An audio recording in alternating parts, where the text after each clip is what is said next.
Saudaraku seiman, Allah subhanahu wa ta'ala berfirman, dan ini pasti tidak akan luput dari lisan setiap da'i pada saat menyebutkan tentang keutamaan Ramadan. Surah Al-Baqarah, surah nomor 2 ayat 185. A'udzu billahi minasyaitonir rajim. Bismillahirrahmanirrahim. Ya ayyuhalladzina amanu. Hanya orang-orang beriman yang dipanggil. Hai orang-orang beriman. Kutiba alaikumus siyamu kama kutiba alal ladzina min qablikum. Telah dibuatkan untuk kalian program berpuasa dengan rangkaian ibadah-ibadah yang lainnya, sebagaimana telah dibuatkan untuk orang-orang sebelum kalian. Yang kita perlu garis bawahi akhir ayat yang merupakan target utama, la'allakum tattaqun, agar kalian mencapai tingkat ketakwaan. Allah subhanahu wa ta'ala menyebutkan tidak kurang dari 226 ayat masalah takwa dalam Al-Quran. Semuanya menyebutkan keutamaan. Dan kata ulama, tidak ada satupun perintah Allah subhanahu wa ta'ala yang mengalahkan jumlah banyaknya perintah seperti takwa ini. Allah menggabungkan misalnya dalam surah At-Talaq, manfaat yang didapatkan kalau kita bertakwa yang merupakan target utama dalam sisi spiritual atau keimanan dari Ramadan. Dalam surah At-Talaq, surah nomor 45, ayat 2, ayat 3, ayat 4 dan ayat 5 berurutan Allah subhanahu wa ta'ala menyebutkan. Di ayat 2-nya At-Talaq, akhir ayat, A'udzu billahi minasyaitonir rajim, wa man yattaqillaha yaj'al lahu makhraja. Siapa yang bertakwa kepada Allah dan Ramadan target utamanya agar mencapai tingkat ketakwaan ini, maka Allah akan berikan untuknya jalan keluar dari semua permasalahannya, kecil ataupun besar, sulit ataupun ringan, baik dalam keadaan dia sehat ataupun dia sakit, dalam keadaan dia kaya ataupun dia miskin. Masalah apapun dia hadapi akan Allah berikan jalan keluar. Di ayat 3-nya, wa yarzuqhu min haitsu la yahtasib, dan pasti Allah akan berikan rezeki dari tempat yang tidak disangka-sangka. Di ayat 4-nya, di akhir ayat Allah mengatakan, wa may yattaqillaha yaj'al min amrihi yusra. Siapa yang bertakwa kepada Allah, Allah akan jadikan seluruh urusan dia mudah. Urusan dunia ataupun urusan akhirat. Sebagian ulama mengatakan ada korelasi antara ayat 2 tadi, makhraja, mendapatkan jalan keluar, dengan ayat 4 yang berbunyi yusra. Kalau yang ayat 2-nya mengatakan jalan keluar, tapi belum dijelaskan di ayat itu, mudah atau sulit. Mungkin orang untuk sembuh penyakitnya harus operasi dulu. Mungkin memulai usaha harus pinjam uang dulu. Tetapi ayat 4 ini memastikan, kalau makhraja jalan keluar di ayat kedua, tidak butuh lagi susah payah. Allah akan mudahkan semuanya. Tanpa operasi bisa sembuh, tanpa modal pun bisa berusaha, dan seterusnya. Dan ayat yang terakhir, ayat kelima, di ayat surah At-Talaq ini, 4 ayat berturut-turut. Di ayat 5-nya, di akhir ayat, وَمَنْ يَتَّقِ اللَّهَ يُكَفِّرْ عَنْهُ سَيِّئَاتِهِ وَيُؤْذِمْ لَهُ أَجْرًا. Siapa yang bertakwa kepada Allah, Allah akan ampunkan atau maafkan semua kesalahannya, dan Allah akan lipat gandakan balasannya. Bahkan dalam surah Al-Imran, surah nomor 3, 133, Allah subhanahu wa ta'ala memastikan yang masuk surga hanya orang yang bertakwa saja. A'udzu billahi minasyaitonir rajim. Bismillahirrahmanirrahim. Wasari'u ila maghfiratin min rabbikum wa jannatin arduhas samawati wal ard uiddat lil muttaqin.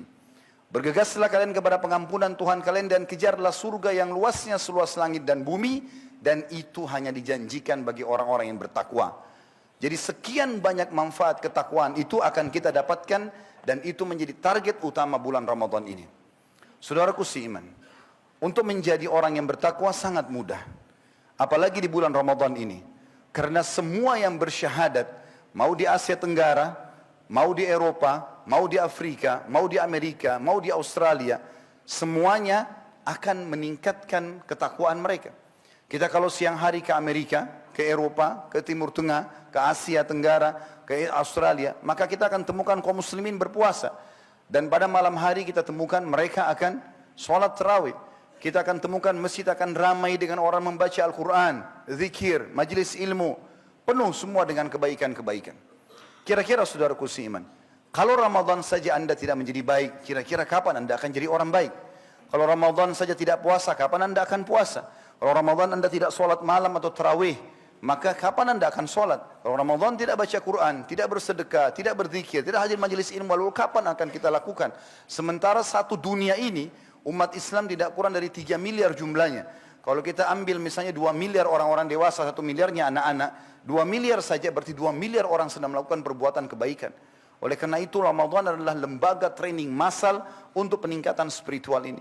Sampai kata Nabi SAW, ragama anfumri'in, sungguh terhina seseorang itu. Siapa yang mendengarkan aku diucapkan di sisinya, Nabi Muhammad SAW, kemudian dia tidak mengucapkan salam kepadaku. Juga terhina seseorang yang mendapatkan Ramadan, kemudian Ramadan itu pergi, kemudian atau sampai dia belum diampuni dosanya. Dan juga terhina orang yang mendapatkan kedua orang tuanya, dan akhirnya kedua orang tuanya meninggal, tapi tidak sempat memasukkannya ke dalam surga. Kalau orang di bulan Ramadan ini teman-teman sekalian mengikuti program yang sederhana saja, puasanya, dan puasa adalah ibadah yang paling besar pahalanya. Salat tarawih kayak tadi, dan tarawih adalah maknanya santai.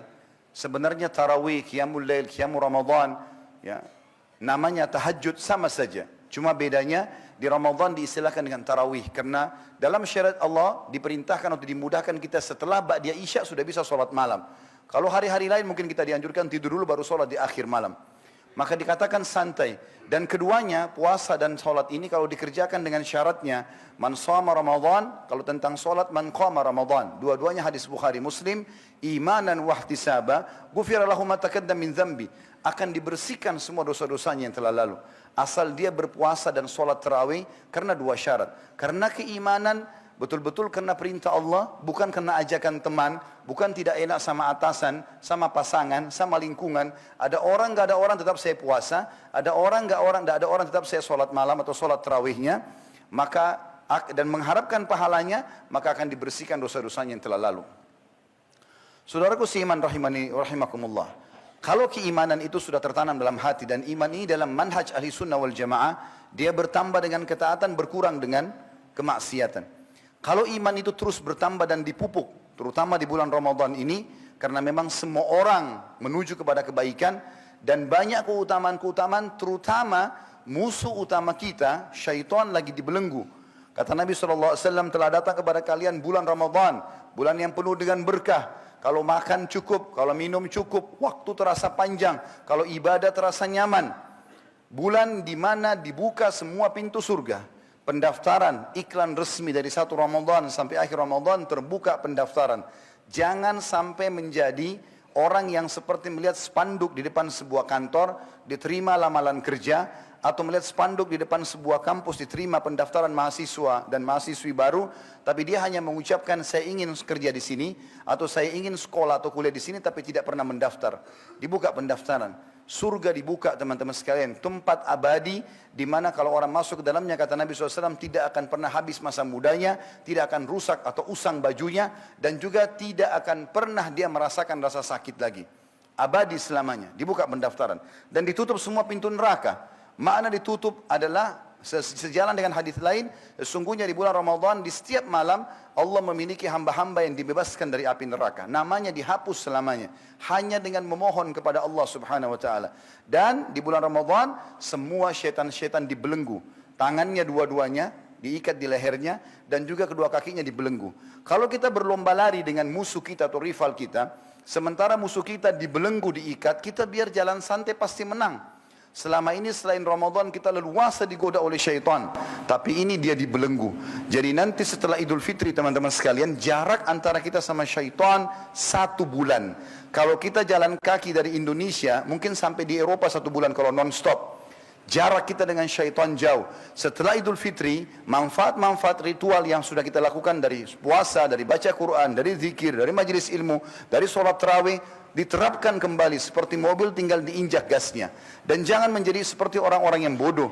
Mereka setelah tiba Idul Fitri justru mereka mengatakan Alhamdulillah, karena sudah tidak lagi puasa, tidak lagi sholat malam, tidak lagi mengerjakan ibadah-ibadah, bahkan boleh kembali kepada kemaksiatan. Dan lebih parah, mereka menunggu syaitan, yang akhirnya syaitan itu mendekat dari dia dan kembali menggodanya lagi.